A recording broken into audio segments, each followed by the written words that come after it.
Hindi nakipagtalo ang batang babae at sumagot na pupunta siya agad. Sa parehong gabi, isang malaking daloy ng maapoy na enerhiya ang nag-apoy sa likod ng mga bundok, at ang lahat ng mga tao ay agad na lumabas upang tingnan ang kagandahan. Nagsimulang sumigaw ang mga tao na ang Valley of the King of Herbs ay nagbukas. Ngunit syempre, ito ay kakaiba. Ang oras ng pagbubukas ay hindi tumutugma sa kung ano ang hinulaan ng mga tsismis. Sa oras na ito binuksan ito ng napakabigla. Kinuha ni Day ang kanyang pamangkin at sinabing umaalis sila. Sa sandaling iyon, lumabas si Lin at nagpasalamat sa kanya para sa kanyang tiramisu, na napakasarap. Sumagot siya na natutuwa siya na masaya ang guro. Ang daga ay maaaring gumawa ng tiramisu para sa guro araw-araw. Sinabi ni Lin na hindi man niya inaasahan na ang Valley of the King of Herbs ay magbubukas ng napakaaga. Kung gayon oras na upang umalis, ang mga taong nais pumasok sa gubat. Sinabi ng isa sa kanila na nararamdaman na niya na mayroong hindi mabilang na heavenly materials at precious treasures na naghihintay para sa kanya sa loob. At kung makakakuha siya ng isang first-class precious medicinal herb, magkakaroon siya ng pagkakataon upang masira mula sa fusion level hanggang sa great perfection. Maging isang iginagalang na master, mabuhay ng 50,000 taon, at gumala sa mundo ng malaya. At hindi sapat ang isang first-class precious herb. Marahil mayroon pang isang king herb. Kung maaari kang makakuha ng isang king herb, magiging higit pa sa sapat upang masira ang heavenly trial. Nagtanong si Meow, "Uncle, ano ang king of herbs?" Sumagot si Dee na ang medicinal herbs ay nahahati din sa iba't ibang mga antas. Spiritual herbs, precious herbs, at ang great king of herbs at immortal herbs. At sa loob ng bawat kategorya, mayroong isang dibisyon mula sa pinakamababa hanggang sa pinakamataas na kalidad. Sa cultivation world, ang pangunahing bagay ay spiritual herbs. Kung ang herb ay umabot sa antas ng precious, malalaking auctions ay ginaganap, na umaakit sa pakikibaka ng iba't ibang mga puwersa. Kung may isang taong nagtatayo lamang ng isang ganoong herb, maaari siyang literal na masira. At ang King of Herbs ay mas bihirang pa. Sa nakaraang ilang libong taon, ang King of Herbs ay kaunti lamang ang narinig sa silangang rehiyon. Ang bihirang herb na ito ay napakahalaga na maging ang mga master na pumasa sa pagsubok ng langit ay handang lumaban ng matindi para dito. Sinabi ni Meow na ang kompetisyon ay napakahigpit. Ngunit maaari bang matanggap ng Herb King Valley ang napakaraming tao ng sabay-sabay? Sumagot si Dee na ang Valley of the Herb King ay talagang may mga paghihigpit sa bilang ng mga kalahok at ang oras ng pananatili. Bilang karagdagan, kung may isang bagay na nagbabanta sa buhay ang mangyayari sa cultivator, automatiko itong itatapon sa labas ng valley ng protective array. At sa pangkalahatan, ang proteksyon na nilikha ng Grass Lord sa mga taong iyon ay tunay na pinag-isipan ng mabuti. Sila, ang mga descendants, ay maaari lamang magpasalamat sa kapalaran sa pagkakaroon ng pagkakataon upang tamasahin ang kanyang biyaya, na hindi mababayaran, at hindi niya inaasahan na ang master ng Litlamp mula sa hanging monastery mismo ang dumating dahil siya rin ay isang malakas na cultivator at mukhang sa oras na ito ang kompetisyon ay magiging napakahirap at kapag pumasok sila sa loob hindi siya dapat kumilos ng arbitrarily sa ilalim ng anumang pangyayari, dapat siyang nasa tabi niya sa lahat ng oras. Sinabi ng monghe na sa oras na ito kasama si Master Jungdong sa time tiyak na makakabalik sila ng sapat na bihirang medicinal herb. Sinabi din ng isa pang monghe na 10,000 taon na ang nakalipas pumasok si Master Jungdong sa Yanwang Valley mag-isa at tumanggap ng isang malaking biyaya doon, pagkatapos nito ang kanyang lakas ay tumaas ng malaki.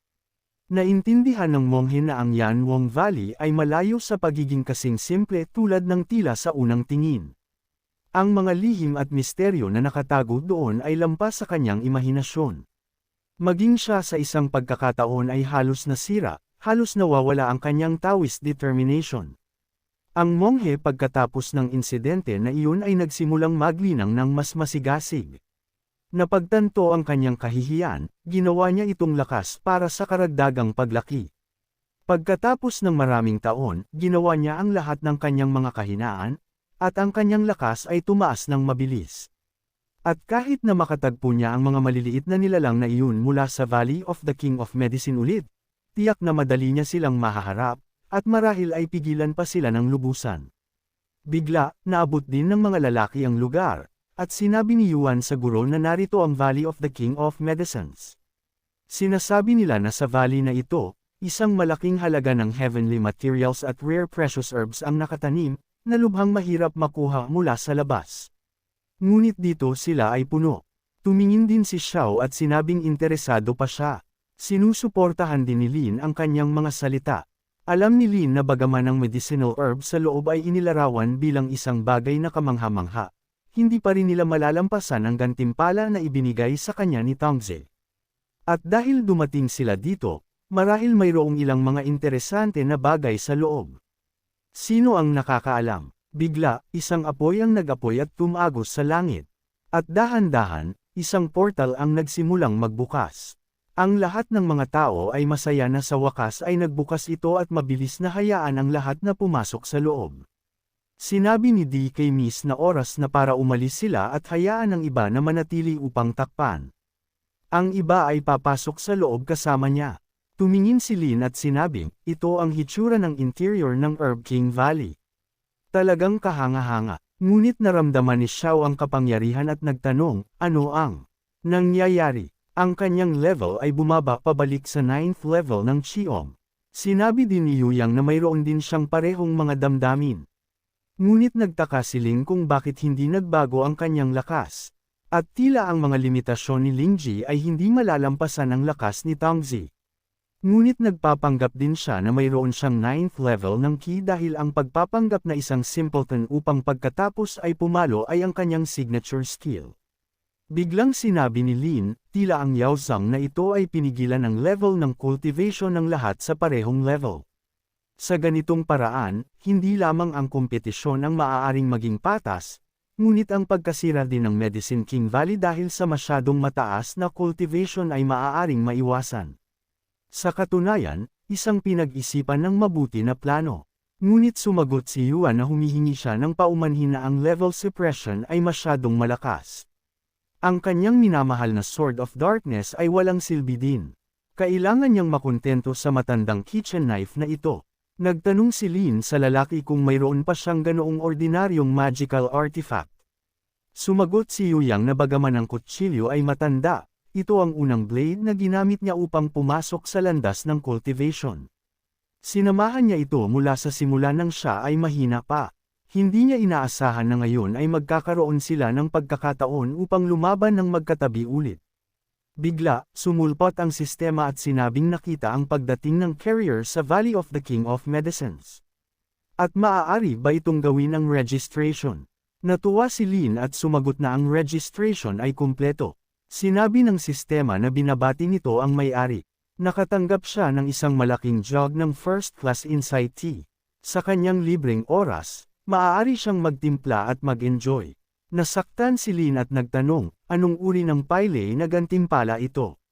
Malinaw niyang sinabi na hindi niya kailangan ng cultivation. Kaya't ganoon, hindi bababa sa mapapawi nito ang kanyang uhaw. Agad na nakita ni Xiao na ang taong ito na nagngangalang Ya ay nakaramdam ng panghihinayang para sa pagkawalan ng kanyang cultivation. Kung sila ay nasa parehong level, makakahanap siya ng isang sandali upang gamitin ang lahat ng kanyang lakas at tiyak na hindi makakayanan ng guro, at pagkatapos ay kailangan niyang maghanda para sa kanyang sopistikadong mga torture at agad na naisip kung paano niya mismo binubugbog ang kanyang guro gamit ang isang latigo. Biglang sinabi ni Yuang na narinig niya na kung may isang laban sa pagitan ng mga cultivator sa Medicine King Valley at may banta sa kanilang mga buhay, automatiko silang ay teleport sa labas. Kaya wala silang dapat alalahanin. Kailangan lang nilang ibigay ang lahat. Nagalit si Xiao at naisip, anong uri ng stupid rule ito? Kung nabigo silang patayin ng isa na may apelyidong Ye, pagkatapos nilang umalis, tiyak na haharapin nila ang paghihiganti. At kahihiyan, itinuro ni Lin na ang lalaki na ito ay marahil gagamit ulit ng cultivation suppression upang maghiganti. Siyempre, ito ay isang awa. Gusto ko talagang makita ang kanyang ekspresyon nang malaman niya na ang kanyang level ay nanatiling pareho. Bigla, sinabi niya sa guro na tingnan ng mga medicinal herbs na ito na may kamalayan. Gumagalaw sila. Nagalak si Yuan at sumigaw na pinaburan siya ng langit. Napakaraming medicinal herbs ang dumating sa kanya mismo sa pintuan. Sumigaw din si Xiao sa kanya na huwag mag-relax. Ang mga medicinal herbs na ito ay nakakuha ng intelligence at ang kanilang level ay nasa 9th level ng Qi. Agad sa harap nila lumitaw ang isang 3-leaf clover na ang medicinal raw material ay isang precious medicine. Lumingon si Clover sa kanyang mga kasama at sinabing nagpadala ulit sa kanila si Elder Yaozang ng mga laruan. Ngayon maaari nilang mahuli ang mga taong ito at pahihirapan sila ng cry tulad ng dati. Sumagot ang couch grass na huhuberin niya sila ng lahat ng kanilang mga damit at gagawin silang gumapang at tumakbo sa paligid ng valley tulad ng mga aso. Nagalit si Yuan nang marinig niya ang mga salitang ito at nagtanong, mula kailan kahit ang medicinal herbs ay kumikilos ng ganoon kabrazantly. Agad na sumagot si Xiao na hindi niya naiintindihan kung ano ang kamatayan kahit kaunti at ginamit ang kanyang fire attack laban sa kanila. Ngunit pagkatapos tumingin ng malapitan, nagulat si Xiao pagkatapos ng lahat. Ginamit niya ang 40% ng kapangyarihan at hindi pa rin ito nasunog. Kung ito ay nasa labas ng Medicine King Valley, ang palo na ito ay magiging sapat upang talunin ang isang cultivator ng parehong level. Nakita siya ni Grass at sinabing ito ay isang babae na babae. Paano siya ng ahas na sugurin siya? At ngayon kukunin niya ang lahat ng kanyang mga damit, ibibitin siya sa isang puno, at bubugbugin siya ng mabuti at mahirap. Hindi ito nagustuhan ni Xiao at sinabi sa Grass na naghahanap siya ng kamatayan. At ginamit niya ang Red Soul ng Fire Demon. Tinawag ni Grass si Xiao na isang snitch dahil sinusubukan niyang sugurin siya ulit. At ngayon tiyak na hindi niya siya ililigtas. Nakita ni Grass na malapit na siyang matalo at nagtanong sa iba kung ano ang halaga nila. Hayaan silang dumating at tulungan siya agad. Ang sumpa na babae na iyon ay susunugan siya ng buhay ngayon. Ang mga herbs, naririnig ang order ng chief, agad na gumamit ng tubig upang patayin ang fire attack. Nakaramdam si Xiao ng tensyon at naisip, paano ito posible? Sa kanyang teknik at ang suporta ng heavenly level spiritual route, maging ang Juji stage cultivators ay hindi makakayanan para sa kanya. Gayunpaman, hindi niya masusunog ang mga sumpa na medicinal herbs na iyon sa Qi stage lamang. Dumating si Yuan mula sa likod at sumigaw sa kanyang kapatid na darating siya upang tumulong. At nagsimula siyang sugurin ang mga kaaway gamit ang kanyang mga kutsilyo. Naintindihan niya ngayon kung ano ang Valley of Life of Medicines na ito, kung saan naghahari ang mga herbs. At interesante pa, alam ni Lin na ibinigay ang talento ni Na Hong at Lin, madali nilang matatalo hindi lamang ang kanilang mga katumbas, kundi pati na rin ang mga isa pang hakbang na mas mataas. Gayunpaman, ngayon lumalaban sila ng pantay na malalakas na herbs sa pantay na tuntunin. Ang mga herbs na ito ay tiyak na hindi simple. May isang bagay na misteryoso dito, at bigla niyang napagtanto ang mga herbs na ito ay maaaring magpakita ng ganoong malakas na puwersa salamat sa suporta ng lokal na formation.